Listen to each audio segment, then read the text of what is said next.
যখন আমার হাবিজাবি কিছু খেতে মন চায় তখন আমি এভাবেই কিন্তু কিছু একটা করে খাই, আর এটা তো আমার গরিবের রামেন। যাই হোক, অনেক মজা হয়েছিল। আসসালামু আলাইকুম, আজকে আরও একটি নতুন ভিডিও নিয়ে আসলাম। আর আজকে আমি কিভাবে এখানে রান্না করব, এই যে রান্নাঘরটি আবারও দখল করে রেখেছে, সকাল থেকে অনেক বিরক্ত করছিল। তো আমি তো ভাবলাম যে কি রান্না করব সেটা ভাবতে ভাবতে ওরা এখানে এসেই হাজির, সব কিছু নিয়ে এসেছে। এখানে ওরা খেলা করবে, এই যে বাটিগুলা এইগুলা সব কিছু নিয়ে এসে তারপরে এখানে খেলা করছে, একদম পুরোটা জায়গা দখল করে আছে। এত করে বললাম যে সরে যেতে, সরবে না, আর যদি আমি বেশি রিকোয়েস্ট করি তাহলে তো কান্না করে দিবে। আর এইদিকে আমার চাচাতো বোন এই যে হাতে এত সুন্দর করে মেহেদি দিয়েছে, এরকম করে মেহেদি কিন্তু অনেক ছোটবেলা দিয়েছি আর আমি বড় হয়েও দিয়েছি। যাই হোক, আমার কাছে খুবই ভালো লাগে। তো এইদিকে রামেন তৈরি করার জন্য আমি কিন্তু প্রথমেই আমি নুডলস নিয়েছি এইরকম। তো আপনারা চাইলে ম্যাগি নুডলসও নিতে পারেন, তো আমি মিস্টার নুডলসটা নিয়েছি। খেতে কিন্তু একই স্বাদ। তো যাই হোক, গরিবের রামেন বলে কথা। আর রামেন খেতে ইচ্ছা করলে খুব শর্টকাট পদ্ধতিতে এভাবেই তৈরি করে আমি খেয়ে ফেলি, আমার কাছে খুবই ভালো লাগে। আমি কিন্তু এটা এমনিতেই আসলে দুষ্টমি করে এই নামটা দিয়েছি।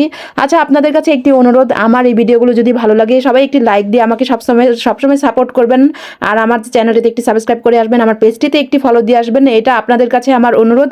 আপনাদের এই লাইক কমেন্ট এবং সাবস্ক্রাইবে আমি কিন্তু অনেকটাই এগিয়ে যাব। তো যাই হোক, রামেন তৈরি করার জন্য আমি নুডলসগুলো প্রথমেই সিদ্ধ করে নেব, যেহেতু রামেন একটু ঝাল ঝাল হয়, তাই আমি এখানে একটু মরিচের গুঁড়ো, হলুদের গুঁড়ো দিয়েছি, লবণ দিয়ে তারপরে এগুলো সিদ্ধ করতে দিয়েছি গ্যাসের চুলাতে। আর এটা আসলে এখানে মাটির চুলাতে রান্না করা যাবে না, যেহেতু মাটির চুলার একটু তাপ বেশি। যাই হোক, শর্টকাট পদ্ধতি, যেহেতু মাটির চুলা আর ধরাবো না, এত ঝামেলা করবো না। তো ওইদিকে নুডলস কীভাবে সিদ্ধ করে সবাই তো অবশ্যই জানেন, পানি পরিমাণ মতো দিয়ে জাস্ট সিদ্ধ চুলাতে বসিয়ে দিয়েছি। তো এইদিকে আমি টমেটো কেটে নিচ্ছি, টমেটো তো অবশ্যই লাগবে, শশাটা হলে বেশি ভালো হতো, শশাটা ছিল না তাই আমি দেইনি। আমি তো আমার মতো করে রামেন তৈরি করেছি। এর আগে আমি অনেক দিন আগে, প্রায় 1.5 বছর আগে আমি একদম পারফেক্ট রামেন তৈরি করার ভিডিওটা দিয়েছিলাম, যেটা কোরিয়ান রামেন বলে।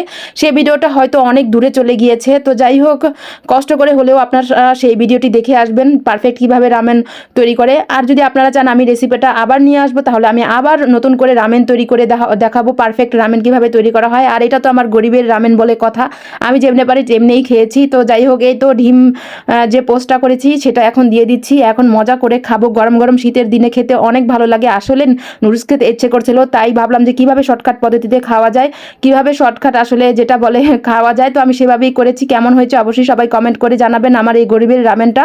তো সবাই ভালো থাকবেন। আর আমার এই তো রামেনটা খাওয়া শুরু করে দিয়েছি। গরম গরম না খেলে কিন্তু একদমই ভালো লাগবে না, যেহেতু শীতের দিন গরম গরমই সব কিছু অনেক ভালো লাগে। আর গরম গরম এই রামেনে কিন্তু আমি একটু লেবুর রস দিয়েছি, বিশেষ করে লেবুর রস না দিলে কিন্তু এটা পুরোপুরি রামেনের মতো স্বাদ আসবে না, আমি দিয়েছি। তো সবাই ভালো থাকবেন, সুস্থ থাকবেন, স্বপ্নের পথে পাশে থাকবেন, আমার জন্য দোয়া করবেন আমি যাতে অনেকটা এগিয়ে যেতে পারি।